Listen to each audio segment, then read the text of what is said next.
You're listening to Skeptoid. I'm Brian Dunning from Skeptoid.com. Exploring Kinkaid's Cave. The year was 1909, and the finer folk were settling into their comfy chairs for the morning newspaper and coffee. But today's report told about something completely new. It was the discovery of a magnificent cave in the Grand Canyon, but quite unlike any of the Native American domiciles already discovered. This one was vast, but vast on a scale that can scarcely be imagined. In the several hundred interconnected chambers discovered so far, scientists estimated 50,000 people could have lived. Its discoverer was explorer G.E. Kinkaid, a scout for the Smithsonian for the past 30 years. Today we're going to check in on this cave, a century later, and see how the exploration is going. According to the Arizona Gazette newspaper article that broke the story, the work was under the direction of Professor S.A. Jordan of the Smithsonian and was being expanded to a team of some 30 to 40 archaeologists. The cavern was nearly a mile underground, about 1,480 feet below the surface. The long main passage has been delved into to find another mammoth chamber from which radiates scores of passageways like the spokes of a wheel. Several hundred rooms have been discovered, reached by passageways running from the main passage, one of them having been explored for 854 feet and another 634 feet. The recent finds include articles which have never been known as native to this country, and doubtless they had their origin in the Orient. War weapons, copper instruments, sharp-edged and hard as steel, indicate the high state of civilization reached by these strange people. The riches found within were fabulous. The idol or image of the people's god sitting cross-legged with a lotus flower or lily in each hand. The cast of the face is oriental. The idol almost resembles Buddha, though the scientists are not certain as to what religious worship it represents. It is possible that this worship most resembles the ancient people of Tibet. Among the other finds are vases or urns and cups of copper and gold, made very artistic in design. And also dangers reminiscent of the day's best pulp fiction. There is one chamber of the passageway which is not ventilated, and when we approached it, a deadly, snaky smell struck us. Our light would not penetrate the gloom, and until stronger ones are available, we will not know what the chamber contains. Some say snakes, but others boo-hoo this idea and think it may contain a deadly gas or chemicals used by the ancients. Should we go try and find this cave? Well, don't bother, Kinkaid advised. It is located on government land, and no visitor will be allowed there under penalty of trespass. The scientists wish to work unmolested. A trip there would be fruitless, and the visitor would be sent on his way. Based on the hieroglyphics found throughout the caverns, and many of its relics, Jordan's team concluded the residents were Egyptian. Egyptians in the southwestern United States. The explanation of this story can at first glance seem like a tremendous disappointment. There was no G.E. Kinkaid.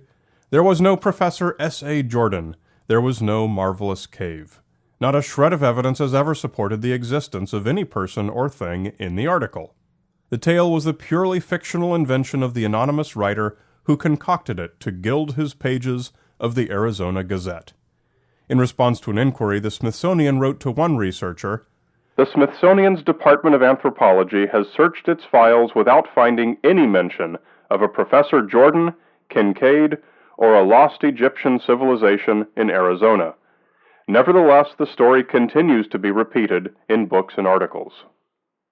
For those needing a bit of extra confirmation that the newspaper story is likely untrue, I point to two examples. First, if the apocryphal Kinkaid had actually been in the employ of the Smithsonian for 30 years, he would likely have known that its correct name is Smithsonian Institution, not Smithsonian Institute, as given in the article. Second, he described the cave entrance as, "The entrance is 1,486 feet down the sheer canyon wall, some 42 miles up the river from the El Tovar Crystal Canyon, about 2,000 feet above the riverbed. The mouth of the cave was, at the time the cavern was inhabited, the level of the river."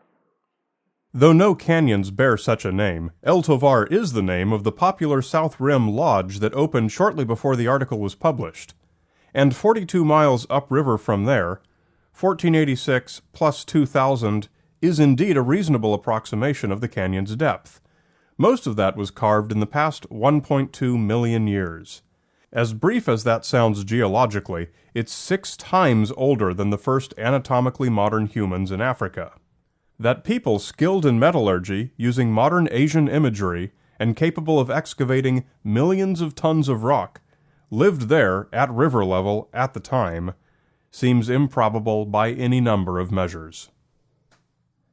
But I would argue that this is neither a disappointment nor is it the end of the story. It could only be seen as such by those who insist that it must simply be a literal historical account.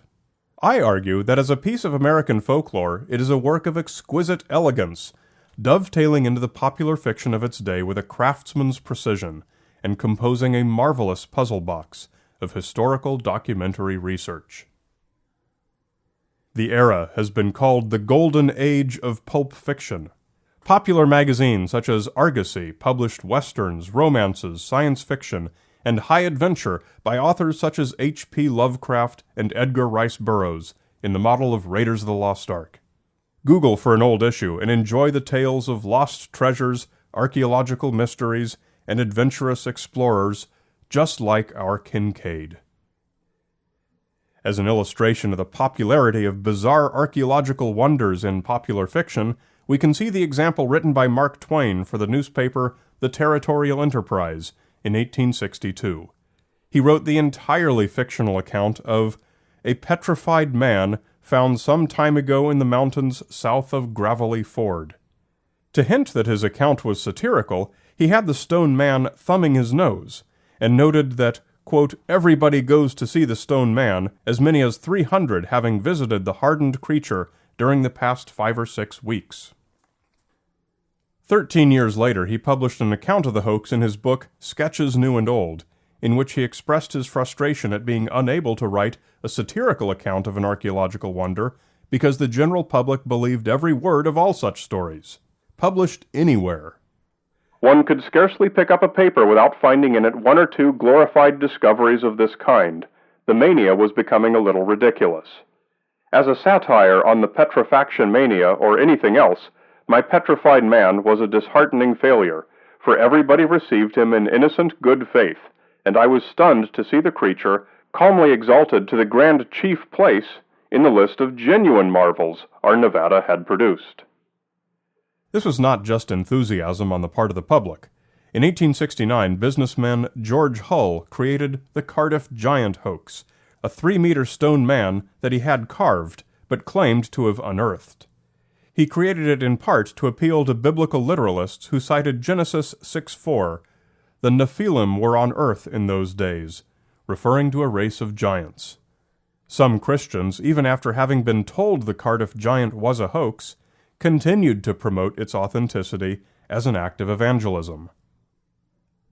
Even more than 60 years after the Cardiff Giant, the public remained rabid for lost underground civilizations. In episode 46, we talked about the labyrinthine city of the Lizard People, claimed to be underneath Los Angeles. And during those intervening years, at least 2 books were published revealing the subterranean city of a mythical race called the Lemurians, inside California's Mount Shasta.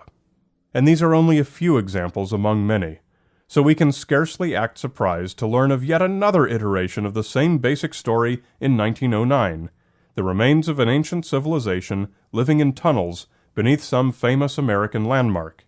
It could be argued that it would be more surprising if someone hadn't invented this tale. Now that we're in the 21st century, we can look back on this period of American history and see it in its full context. These stories were not just isolated pranks or whimsies in regional newspapers, not even fads or trends, but were emblematic of much broader cultural currents. The American Romanticism and Transcendentalism movements were at full bore, rejecting the corruption of modern society and yearning for the perceived purity of ancient Eastern cultures, of which Egyptian and Tibetan were among the most revered. Howard Carter would not discover Tutankhamun's tomb for another 13 years, but at the time of the Arizona Gazette article, there were already celebrity Egyptologists trumpeting news of the Valley of the Kings to the west. Besides Carter, Theodore Davis and Edward Ayrton were household names, delighting American audiences with traveling exhibitions of marvels from the enlightened ancient East. This syncretism of petrified ancient Americans, primeval natural wonders, and the romanticized view of Eastern mysticism was very much influenced by the neo-pagan and New Thought manias that were sweeping America at the turn of the 20th century. It was no less expected for a newspaper to report an Egyptian find in Arizona then, as it is for one of today's Hollywood celebrities to tout the benefits of an organic detox today. When viewed within its proper historical context, the inevitability of a claimed Egyptian tomb underneath a popular American landmark like the Grand Canyon cannot be overstated. So when we proceed to investigate the historicity of Kinkaid's cave, it is not with a misguided expectation of simple fact versus fiction, but with a zeal for context. What treasure might be found is not golden urns in a cave, but insight into why and how Americans were so eager for such a story, and eager to please one another by concocting it. Today, a few online communities persist at belief in the cave's literal reality, generally echoing the same overtones of conspiracy mongering that we've grown accustomed to hearing from alternative historians. In their view, official channels have covered up the existence of Kinkaid's cave to protect some orthodox view of human history.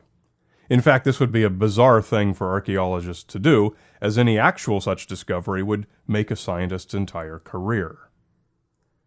So enjoy your pulp fiction and its cultural context, and don't get too caught up in any need you may feel to regard it as factual.